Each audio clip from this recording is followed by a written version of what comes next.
Assalamualaikum warahmatullahi wabarakatuh. Welcome back to our English class today. With me Intan, and today we are going to talk about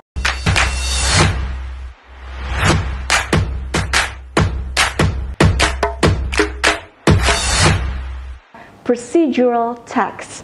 Okay, I know that procedural text, it's not a strange thing anymore. I'm sure you have learned it when you were in junior high school. So today, I hope you're going to get deeper comprehension.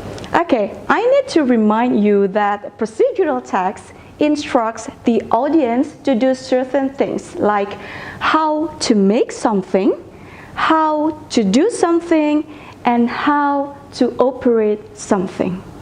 Okay, the purpose of procedural text actually is to provide information to the audience or a direction so that people can successfully perform activities in safe, efficient, and appropriate ways. Now let's go to the examples of procedural text. The first one is direction. Okay, directions tells us about how to go somewhere. The second one, maybe you know, instruction. Instruction tells us how to do something. The third one, it can be recipe. Oh, who don't know recipe? It tells us about how to cook something. The next one, everybody loves it. For example, rules to play a game. Okay, so usually you need it to play a certain games. And the fifth one, we can see manuals. Okay, manuals tells us about how to operate certain tools. Okay, the last example is agendas. Agendas usually tell us about what are we going to do, and then when are we going to do it, and who is responsible to it. Okay, now let's go to the next part, which is text organization. Okay, the first part is background, which describe or tell us the reason why the text should be made. The second one is materials or ingredients.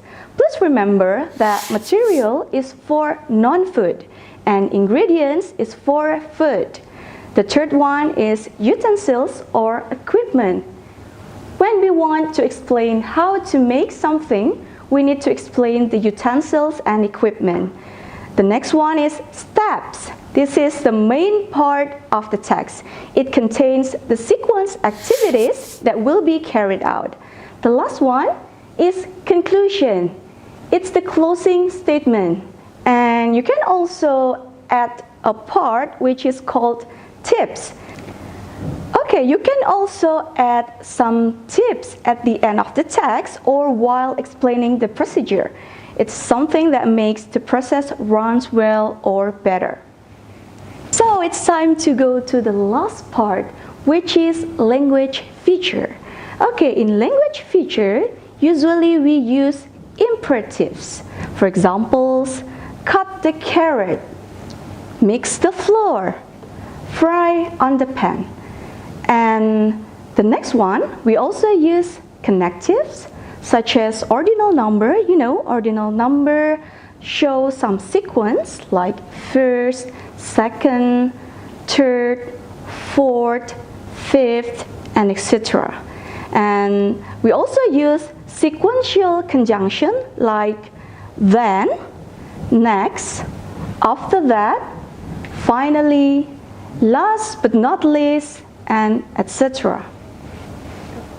Okay guys, so that's the end of our meeting today. Hope you can get many lessons from our discussion of procedural text because there are many things that you can share using this text. Thank you very much for watching. See you again. Bye-bye.